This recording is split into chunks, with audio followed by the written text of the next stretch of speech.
আচ্ছা, প্রেজেন্টেশনের টপিক। হ্যাঁ, প্রেজেন্টেশনের টপিক হলো আপনারা আপনাদের পছন্দ মতো যে কোনো টপিক। আমার সাথে এর আগে আপনার প্রেজেন্টেশন ছিল, আপনারা তো তখন দিয়েছেন। সো ওখানে তখন আপনারা কিন্তু আপনাদের পছন্দ মতোই চুজ করেছিলেন।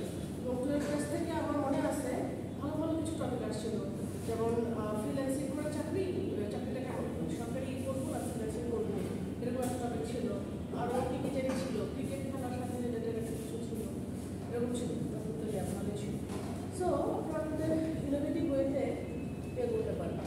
পানি যেমন হয় যে পানির সিস্টেম আছে, হ্যাঁ ওই যে টাইলস। আচ্ছা, প্রেজেন্টেশনের ব্যাপারে হ্যাঁ গত ক্লাসে তো আপনারা আসবেন। তো আমরা তো প্রেজেন্টেশন দিয়েছি বা করেছি, আরও প্রেজেন্টেশন তো করছি করছি। তো রাজনীতি স্যার দেখেন, আমরা যখন সাইকোমেট্রিক টেস্ট করলাম স্টুডেন্টদের আপনাদের, তখন দেখেন স্যার কিন্তু বলবো যে আপনারা আসেন, এসে হাঁটতে হাঁটতে কথা বলুন। সো এই জায়গাটা কিন্তু একটা অরাটর বা বক্তা তার একটা ইম্পর্টেন্ট বৈশিষ্ট্য, যে আপনি যখনই কোনো একটা প্রেজেন্টেশন দেখবেন কিছুদের, আমরা তো ডায়াসের সামনে, কিন্তু আমরা যখন টিচার হিসেবে বা আপনি যখন ডায়াস ছাড়া বা পোডিয়াম ছাড়া বা কোনো ধরনের স্লাইড ছাড়া প্রেজেন্টেশন দিচ্ছেন, তখন আপনার কী করতে হবে, আপনার অডিয়েন্সের সামনে সামনে পিছনে ভাবে না দেখে গেলে কথা বলা আর কি। এটা কিছু ট্যাকটিক্স আপনার প্রেজেন্টেশন আমি করিয়েছিলাম, ওগুলো কিছু ক্লাস ফার্স্টে থাকবে মাঝ বরাবর এরকম না, বা এরকম এটা এগুলো বোঝাচ্ছে যে আমি একটু নার্ভাস হয়ে আছি, বা আমি কথা বলছি বাট অডিয়েন্সের দিকে না তাকিয়ে জানালার দিকে তাকিয়ে কথা বলছি, এগুলো কিছু জিনিস ছিল। সো এই জিনিসগুলো আমরা কেন করতেছি, বিকজ আমাদের বডি ল্যাঙ্গুয়েজ ওই জিনিসটা আমরা কাউন্ট করছি, এটা কেমন ইয়া হচ্ছে। আর দেখা হলো কন্টেন্টের ব্যাপারে এটা মোটামুটি আপনারা ভালো ইয়া বলতে পারেন, ওটা আইডিয়া ভালো আছে। যেমন আমি একটা টপিক আপনাদের দিয়েছিলাম, আপনারা চমৎকার করে উপস্থাপন করেছেন সবাই কম বেশি, সিনেমার যে আর কি। সো আশা করি আপনার অসুবিধা হবে না টপিক সিলেক্ট করতে। টপিক সিলেক্ট প্লাস এমন কিছু বলা যেটা অডিয়েন্সের অ্যাট্রাকশন গ্র্যাব করবে। এখন কথাও আপনাদের মনে হতে পারে যে আমি তো আলটিমেটলি আপনি সাপোজ আলটিমেটলি কোনো টপিকের উপর প্রেজেন্টেশন দিচ্ছেন না, ডেসক্রিপটিভ কোনো কিছু দিচ্ছেন। আপনাদের কি বিয়োগ ছিল আমার সাথে? কখনো ছিল? আচ্ছা, তো কখনো ছিল বিয়োগ। তো ধরেন আপনি বিয়োগের উপরে একটা ইয়ে করেছেন, বিয়োগের উপর আপনি প্রশ্ন দিয়ে শুরু করলেন, অডিয়েন্সকে আজ করে একটা অ্যাড্রেস করে শুরু করলেন যে আসলে বিয়োগের ফলে কী হয়েছিল, বারবার কেন ড্রাগন আর ড্রাগনের গ্রেন্ডেলের মা ড্রাগন তারা আক্রমণ কেন করেছিল। সো এরকম ইয়ে করে আমরা একটা কোয়েশ্চেন, রেটরিক কোয়েশ্চেন দিয়ে শুরু করতে পারি ইন্টারেস্টিং করার জন্য টপিকটাকে। সো আর্গুমেন্টেটিভ কোনো টপিক হলেই যে শুধু সেখানে প্রশ্নবোধক কিছু থাকবে, ডেসক্রিপটিভে থাকতে পারবে না এমন কিছু। ধরেন আপনি ধরেন পানাম নগরের উপর প্রেজেন্টেশন দিচ্ছেন, সো আপনি ওইখানেও আপনি এডিটিং যে কোনো কিছুরই কিন্তু ইন্ট্রোটা আকর্ষণীয় করে বলাই যায়। সো পানাম নগর নিয়ে করেও বলতে পারি যে আমরা যখন সাপোজ পানাম নগর নিয়ে আমি বলছি, পানাম নগরের সাথে ইশাখার কানেকশন আছে তো, হ্যাঁ ইশাখার। সো সোনারকা বা ইয়া, তো আপনি শুরু করতে পারেন আমরা সবাই নারায়ণগঞ্জে গিয়েছি কম বেশি, বা আমরা জানি কোথায় আছে কোনো সোনারকা। সো ওখানকার পানাম নগর বা এরকম কিছু, বা আপনি ডিড ইউ নো ফ্যাক্ট দিয়ে শুরু করি পানাম নগরে কী আছে, পরে এটা এক্সাম্পল দিলাম জাস্ট। তারপর ধর প্রাইস হাইক, জিনিসপত্রের দাম ঊর্ধ্বগতি। সো তখন আপনি এটা ধরেন আপনি ইন্টারেস্টিং কিছু দিয়ে শুরু করলেন, প্রাইস হাইকের ইয়েতে ধরেন আমার একটা ইয়া বললেন যে বর্তমান জীবনটা এমন হয়ে গিয়েছে, আমি ভবিষ্যৎ থেকে যদি বের করে যেতে চাই আমার টাকা পয়সা সব শেষ হয়ে যায়, আমি ধনী হয়ে যাবো। দ্যাট মেক্স এখান থেকে ঘুরে যান, মানে ভয়ঙ্কর অবস্থা। কালকে আমার বাসায় লোকজন মিরপুরে গেছিল ডাক্তার দেখাতে, ওর বাসা হলো বালিগঞ্জে অবস্থা 3-4 ঘন্টা চলে গেছে, বাস যায় না, জ্যাম। তারপরে আরও কিছুদিন আগে হলে তো আরও খারাপ হতো, যে পরিমাণ বোকা হয়েছে যে জায়গার অবস্থা হচ্ছে এক একটা জায়গাতে যে রিলসে আসে উন্নত জায়গাতে একেবারে কোমর বলতে পানি রিক্সাগুলো যাচ্ছে। মঙ্গলবারে তো আসিনি এই জন্য, কারণ পানি একদম ছিল। আচ্ছা, আপনি কোথা থেকে আসলেন? জি রিক্সা ভাড়া চাই উচ্চ মধ্যে জন্য নৌকা বেতন হ্যাঁ আগে তো নৌকা চলতো।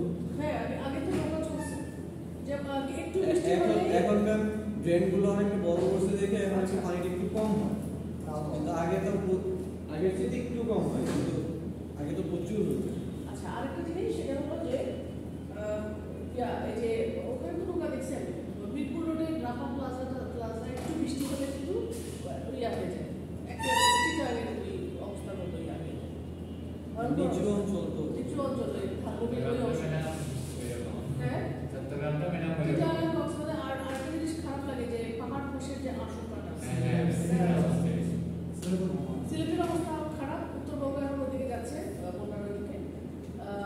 কক্সবাজারে কিছুদিন আগে একটা দিকে খারাপ লাগছে যে ভূমিধস হয়েছে, হাজব্যান্ড ওয়াইফ মারা গেছে।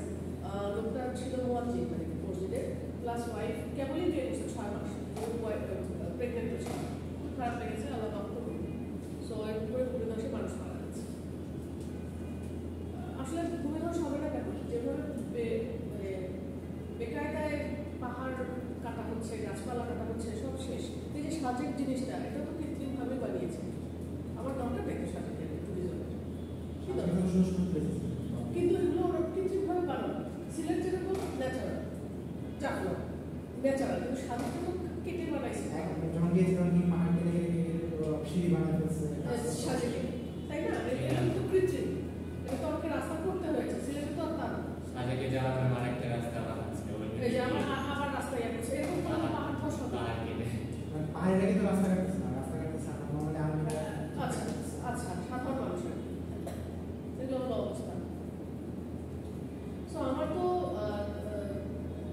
ইয়া করে কৃত্রিম উপায়ে তো কোনো পর্যটনের দরকার নেই। ন্যাচারাল যেগুলো সৌন্দর্য আছে সেগুলো আমরা দেখি। সিলেটের লালাখাল আছে, তারপর পার্বত্য অঞ্চলের যে পাহাড়গুলো সেগুলোই চলে দেখি। আমাদের পাহাড়গুলো আমি একটা পাহাড়ে চড়ছিলাম, চিকুক পাহাড়, অনেক আগে, হ্যাঁ অনেক আগে ছোটবেলায় পাহাড়ে চড়ছিলাম। কেউ পাহাড়টাও ওগুলোতে ইয়া হয়। সাইডে গিয়েছিলাম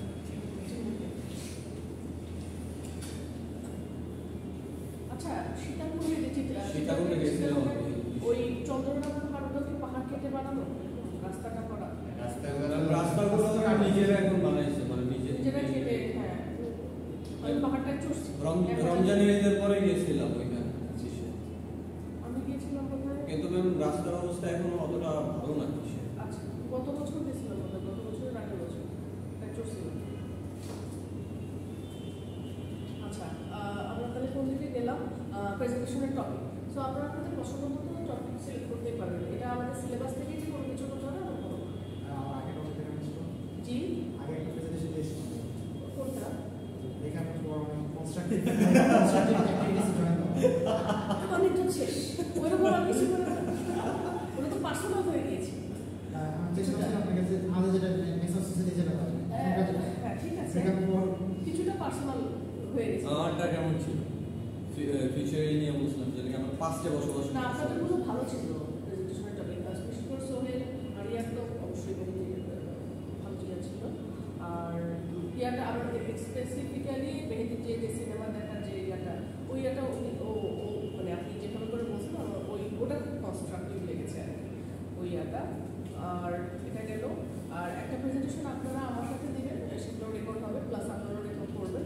আরেকটা হলো আপনারা বাসায় বসে বা এই ক্লাসের ফাঁকেই এই রুমটা ইউটিলাইজ করে আপনারা জমা দিয়ে দেবেন। যেহেতু আপনারা রেগুলার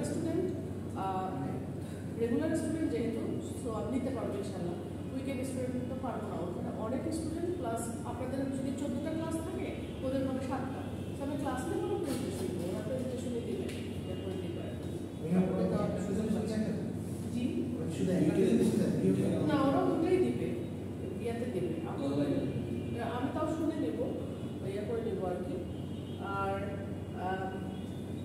অন্তর আমার কি আমাদের অন্তর ব্যাচ 11 ব্যাচ।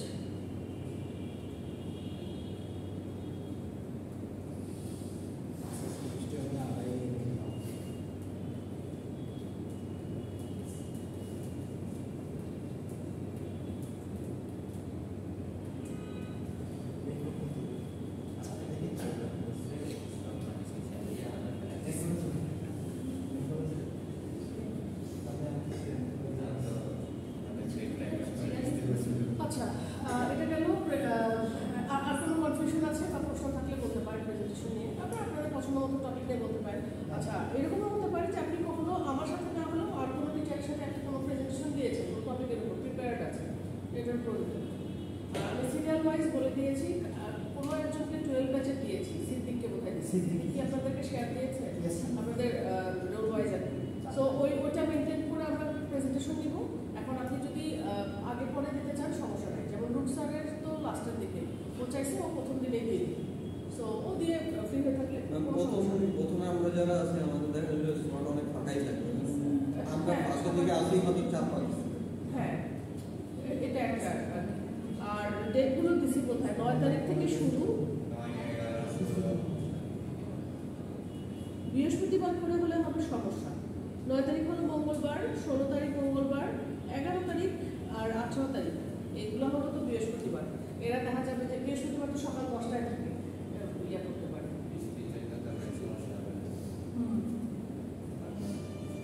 আচ্ছা, এটা গেল প্রেজেন্টেশন। আমি আজকে একটা টেক্সট পড়ানো শুরু করার কথা, তো আমি স্লাইড বানাতে পারি নাই, আমি কপি করে আপনাদেরকে দিয়ে দিচ্ছি। এটা কোথায় দেবো, কাকে দেবো? আমাকে দেন সমস্যা।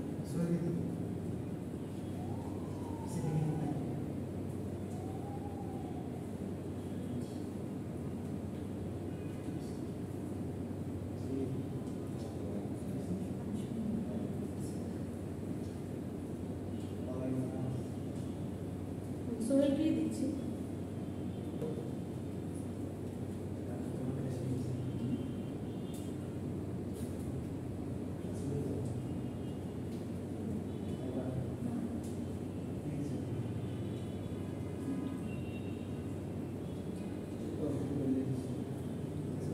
হ্যাঁ, রেকর্ড দ্য লক আজকে শুরু করবো ইনশাল্লাহ।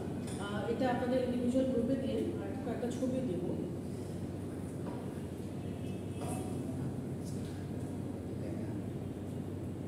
এটা হলো যখন আমরা ক্যারেক্টার করবো, কাহিনী করবো, তখন বুঝবো আর কি।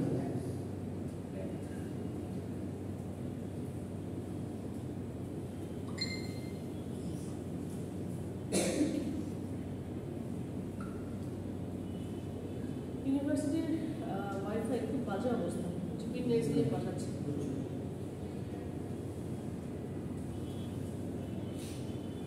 আচ্ছা, লেখাটা দেখেন, যদি আপনাদের গ্রুপে যায়, ওভারভিউ দিয়ে শুরু।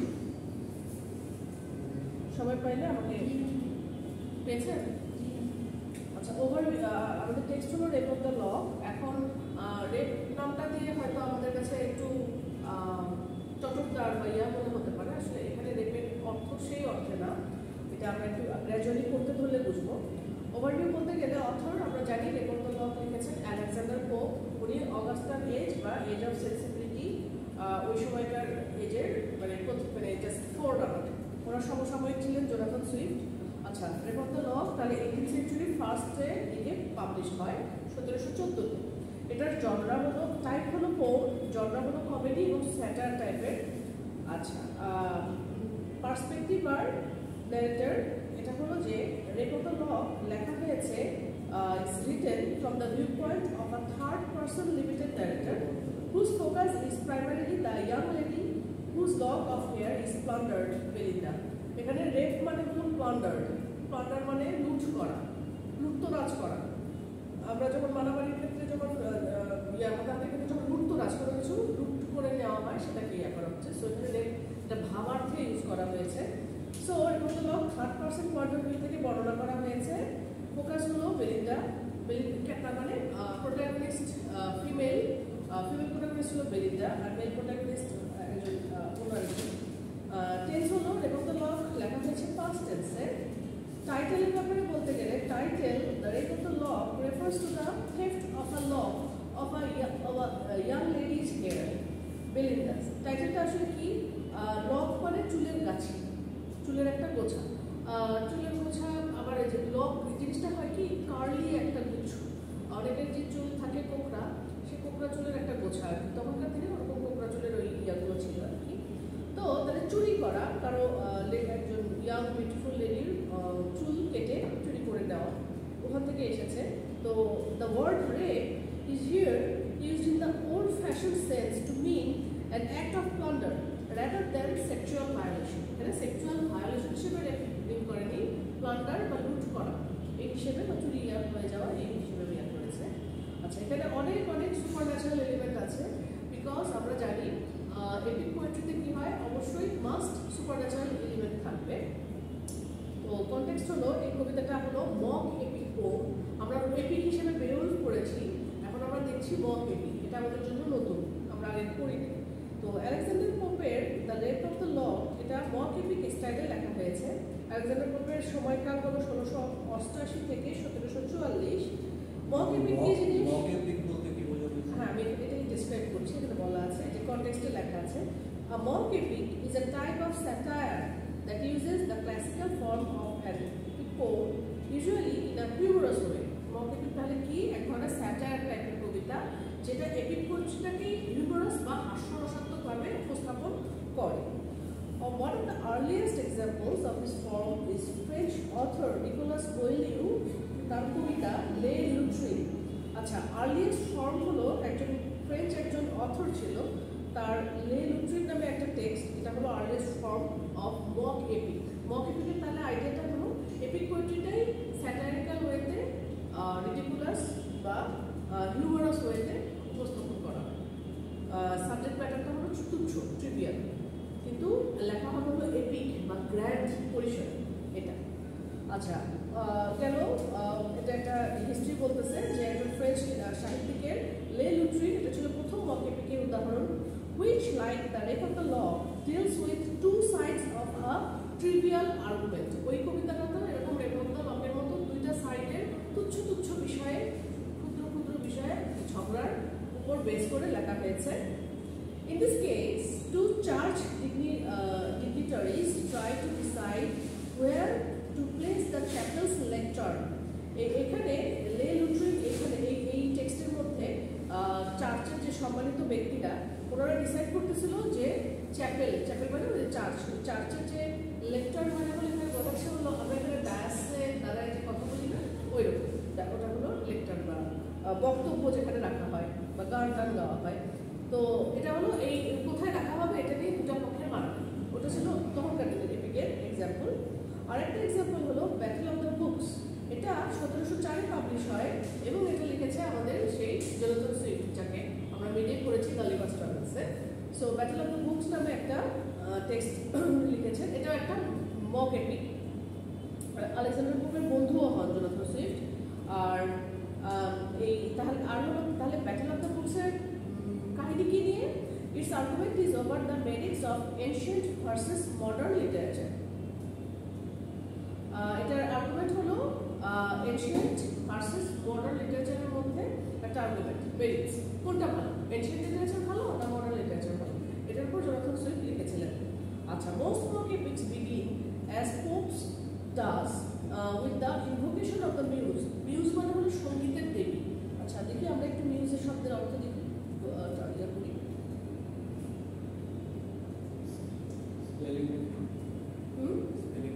M-U-S-E, muse. M-U-S-E, মিউজ, জাদু। আচ্ছা, মিউজ মানে জাদু। আচ্ছা, অ্যাকচুয়ালি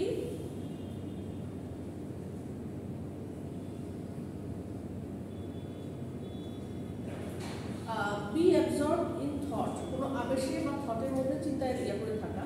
গ্রিক এবং রোমান মিথোলজিতে 9 জন গডেস বা দেবীর মধ্যে ডটার্স অফ জিউস এবং নিমোসিন, আচ্ছা Mnemosyne, who preside over the arts and science. আচ্ছা, মিউজ হলো ওরকম ইয়ার দেবী আর কি, সঙ্গীতের দেবী বা এরকম কিছু একটা। এখানে এক্স্যাক্ট অর্থটা মানে ইয়া করে না। আচ্ছা, আমরা কোথায় ছিলাম? একদম ইয়াতে গেছি।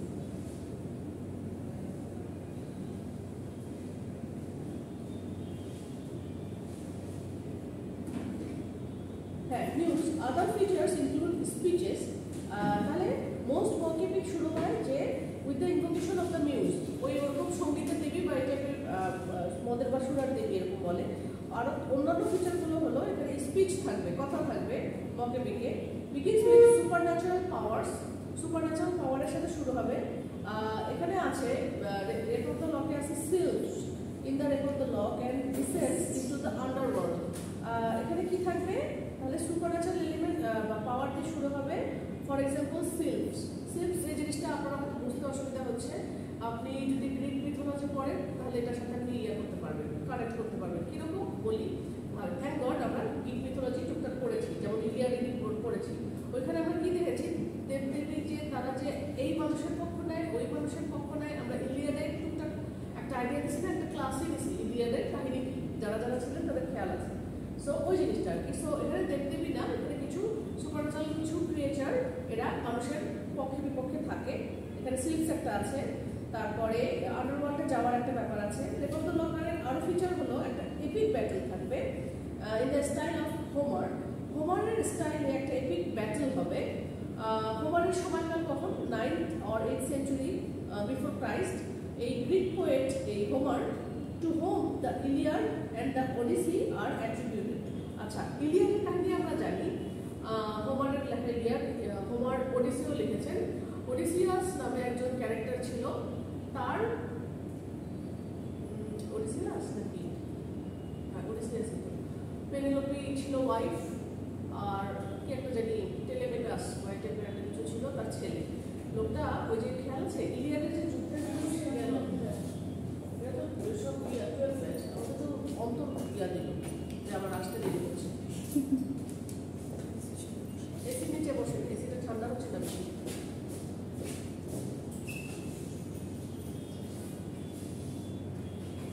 আচ্ছা, এটা গেল ওডিসিয়া। এরকম 9 বছর 10 বছর ধরে ওডিসিয়াস সে জার্নি শেষ করে নানা ধরনের ঝড়ঝাপটা পেরিয়ে স্ত্রী এবং সন্তানের কাছে ফিরে আসে। ততদিনে তাদের স্ত্রীর বয়স হয়ে গেছে, সন্তান বিয়ে হয়েছে।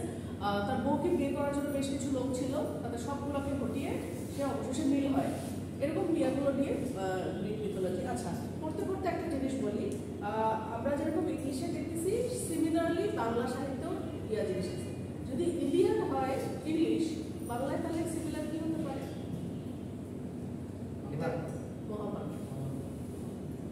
তো বোঝা গেছে মহাভারতের যেরকম এই যে এই মক এপিক বা এপিক পোয়েট্রি, এপিক পোয়েট্রির বাংলা রূপ কি হবে? মেঘনাদ বধ কাব্য, মাইকেল মধুসূদন দত্ত। মাইকেল মধুসূদন দত্ত মেঘনাদ বধে দেখিয়েছিলেন রাবণকে ভালো হিসেবে। আমি মনে হয় প্যারাডাইস লস্ট যাদেরকে পড়িয়েছি সেখানে আমি বলেছিলাম যে ইয়া আর কি, প্যারাডাইস লস্টটা যেরকম সেরকমই বাংলার ইয়া হলো মেঘনাদ বধ। যে প্যারাডাইস লস্টে কি করছে, জন মিল্টন দেখিয়েছে যে শয়তান একদিক দিয়ে জাস্টিফাইড। আবার মেঘনাদ বধ কাব্যে মাইকেল মধুসূদন দেখিয়েছেন দত্ত যে রাবণকে ভালো হিসেবে দেখিয়েছে, রাবণের কিছু প্লাস পয়েন্ট দেখিয়েছে, ভালো গুণাগুণ। সো এই জিনিসগুলো মাথায় রাখা জরুরি ফর সাধারণ জ্ঞানের জন্য। সাধারণ জ্ঞান তো আপনার বিসিএস এর জন্যও লাগে। ফর এক্সাম্পল আমরা এই সময়টা দেখতেছি 1718 সালে, সেই সময়ে ধরেন সাপোজ 1700-1800 সালে কিছু দেখছি, ওই সময় সমসাময়িক সময় বাংলাদেশের বা উপমহাদেশের কারা কারা ছিল সাহিত্যিক, এরকম এগুলো কিন্তু জানা যায়। তো যাই হোক, তো আমরা ইয়াতে ছিলাম, হোমারে ছিলাম। হোমার ইলিয়াড এবং ওডিসি লিখেছেন।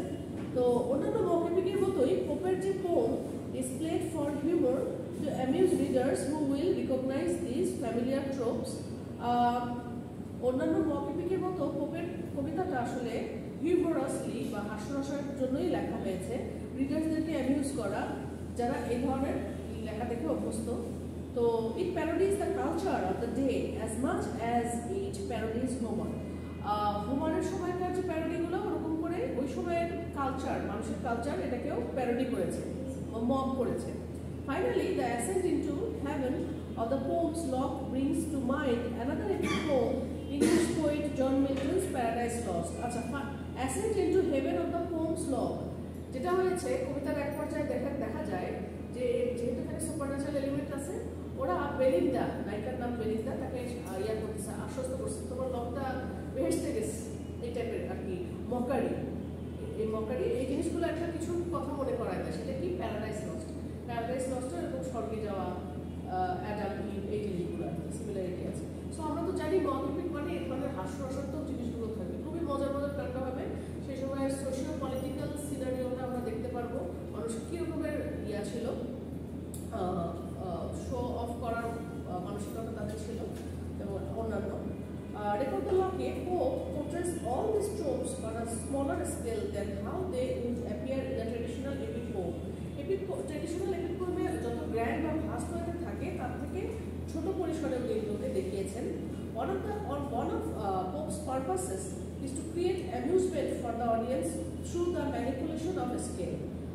স্কেলের যে এই ম্যানিপুলেশনের মাধ্যমে অডিয়েন্সকে অ্যামিউজমেন্ট দেওয়া, এটাই হলো পোপের কাজ। পোপ শুধু লিখে গিয়েছেন তা না, মাথায় ছিল যে কীভাবে দর্শককে হাসাবে। তো গ্রিক গডস বিকাম সিলভস, গ্রিক গডের থেকে এখানে তার সেগুলো সিলফে পরিণত হয়েছে, অথবা অর স্পিরিট, স্পিরিট মানে ওই যে গড বা আত্মাগুলো, স্পিরিটগুলো।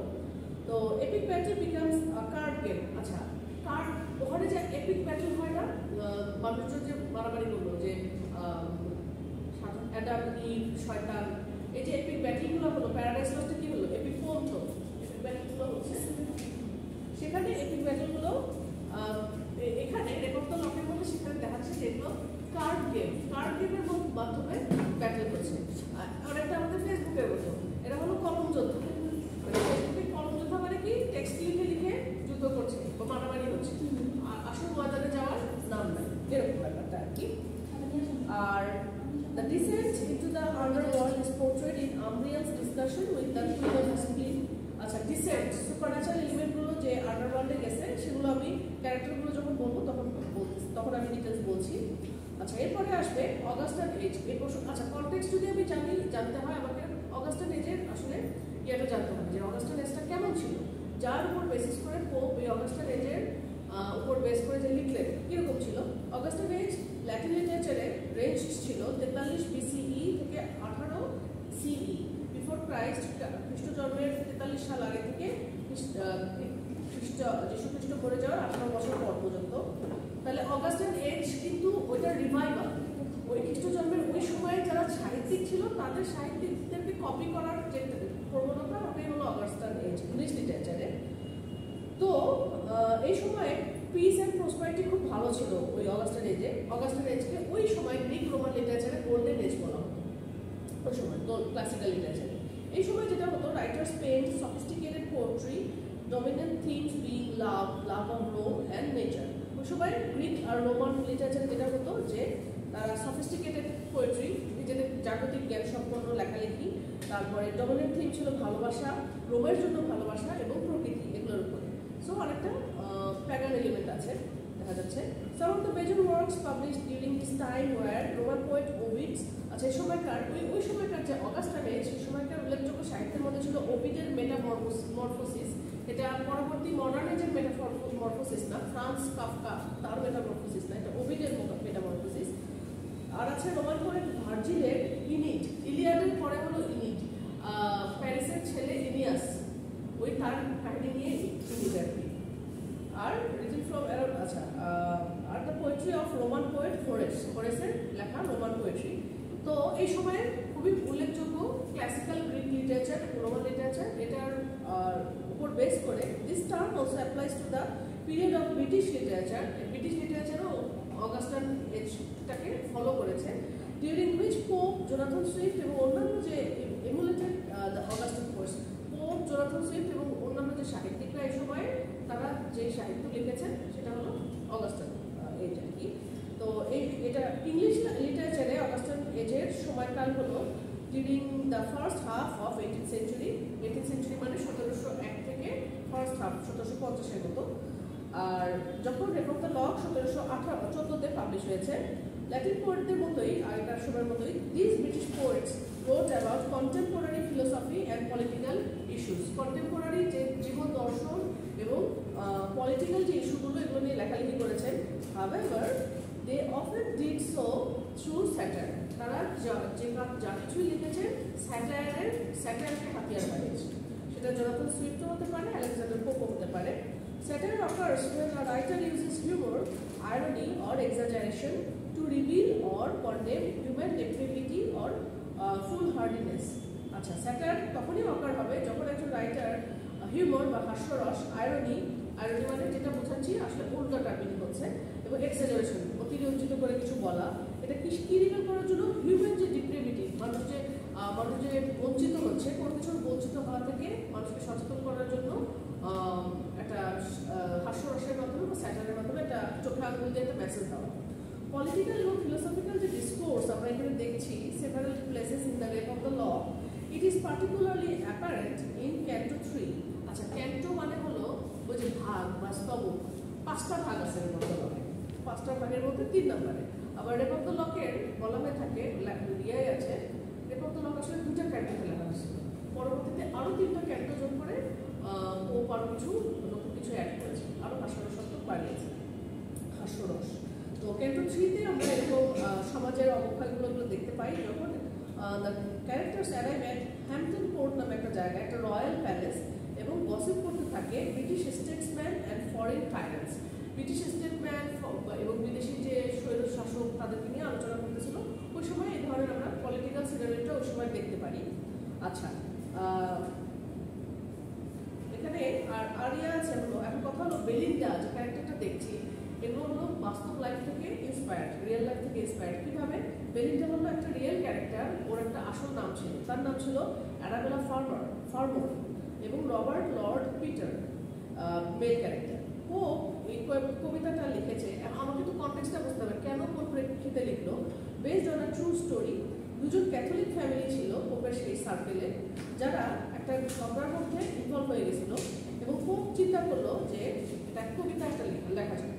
তো একজন young man name Robert Lord Petre, সে একটা চুলের গাছে কেটে দিয়েছিল from the head of Arabella Fermor, একজন খুবই বিউটিফুল কম বয়সী মহিলা, যার সাথে তার প্রেম চলছে, কোর্টশিপ মানে কি? প্রেম ভালোবাসা। চলো, শি টুক অফেন্স, মহিলা রেগে গিয়েছে, খুব অফেন্ডেড হয়েছে, এবং একটা ফিউড বা একটা ঝগড়া দুটা গ্রুপের মধ্যে শুরু হয়ে গেল। জন ক্যারি, ইনি ছিলেন পোপ এবং ওই ফ্যামিলি সবারই কমন বন্ধু। সে সাজেস্ট করলো পোপকে যে একটা হিউমারাস একটা কবিতা লেখো এই ইনসিডেন্টটা নিয়ে, একটা ঘটনা হয়েছিল সত্যিকারের, এটা নিয়ে লেখো। তো the Pope would be a parody to show how the families had blown the situation out of proportion. আসলে ওই ফ্যামিলিগুলো যেভাবে ফেটে পড়েছিল সেই জিনিসগুলোই তুলে ধরেছে। Pope obliged treating the participants as if they had been fighting the Trojan War. এমনভাবে লিখেছে যে ট্রোজান ওয়ার হচ্ছে, যুদ্ধ হচ্ছে। ট্রোজান ওয়ারটা আমরা দেখছি, এটা ঘোড়ার মধ্যে করে তারা গিয়ে অতর্কিত আক্রমণ করে, এটা একটা ফার্স ছিল, ঘোড়াটা করিয়া হয়েছে। সো একটা সিরিয়াস ব্যাপারকে দিয়ে একটা তুচ্ছ জিনিসকে এরকম ব্যাখ্যা করা, এটাই হলো mock epic. The epic war between the Greeks and the Trojans in the 12th or 13th century BCE and the subject of Homer's Iliad.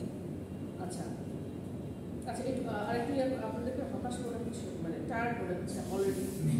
তো যখন পোপ প্ল্যান করছিল যে কবিতাটা কয়েকজন মানুষই হয়তো পড়বে, কিন্তু দেখা গেল ট্রিমেন্ডাস সাকসেস কবিতাটা ছিল। এই সাকসেসটা ফার্মার ফ্যামিলিকে, আচ্ছা এখন দেখা গেল বাস্তবে কী হলো, দুটো ফ্যামিলির মধ্যে ঝগড়া, আর কবিতাটা যখন হিট হলো তখন ফ্যামিলিগুলোর মধ্যে আবার ঝগড়া বেড়ে গেছে, আরও বেড়ে গেছে। আমাদের মারামারি নিয়ে লিখছে, এটা তো এটা হতে দেওয়া যায়। So this time Pope himself, portrayal of Belinda Arbella in the Pope, ইয়া করলো আর কি,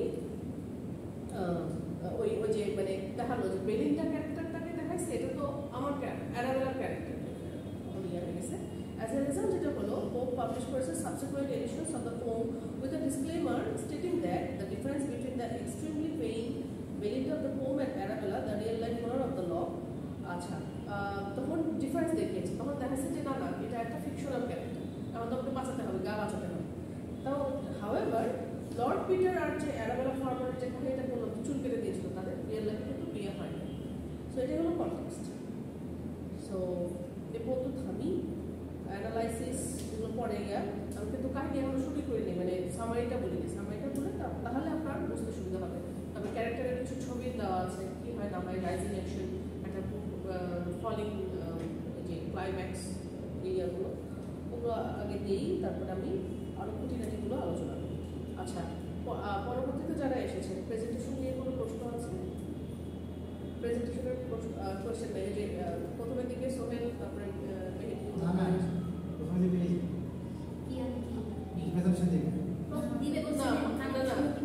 বলে আপনাদের যে কোয়েশ্চেন ছিল সেটা বললাম। আপনাদের গাইডলাইনগুলো তো জানেন, আপনাদের পছন্দ মতো প্রেজেন্টেশন টপিকের উপরে সিলেক্ট করে দিতে পারবেন। আগে কারোর সাথে করেছেন, দিতে পারবেন সবাই। আমরা এক্সাইটেড না, কিন্তু জায়গা আমরা এক্সাইটেড ব্যাটার নিয়ে এক্সাইটেড কারণ জায়গা অনেক এক্সাইটেড হ্যাঁ, ড্রেস আপ হলো ফর্মাল ড্রেস আপ, ফর্মালি যেটা আপনারা কমফোর্টেবল। আমি যদি বৃষ্টি মানে হয় ওই যে বৃষ্টিতে বৃষ্টিতে ফর্মাল ড্রেস পরা যাবে না। মানে জুতা আস্তে আস্তে ভিজে যাবে ইনফর্মাল ক্লথ শুধু জুতা না তুই আমার ড্রেসটা নিয়ে অ্যাকচুয়ালি এটাই বয়সের সময় প্রবলেম একটা ফর্মাল পরলে পরে যে দেখা যাচ্ছে ময়লা টয়লা সব নিয়ে আসিস হ্যাঁ ধরেন এই যে একটু কম পড়লে তাহলে কাদাটা উপরে ওঠে না। Normal sandal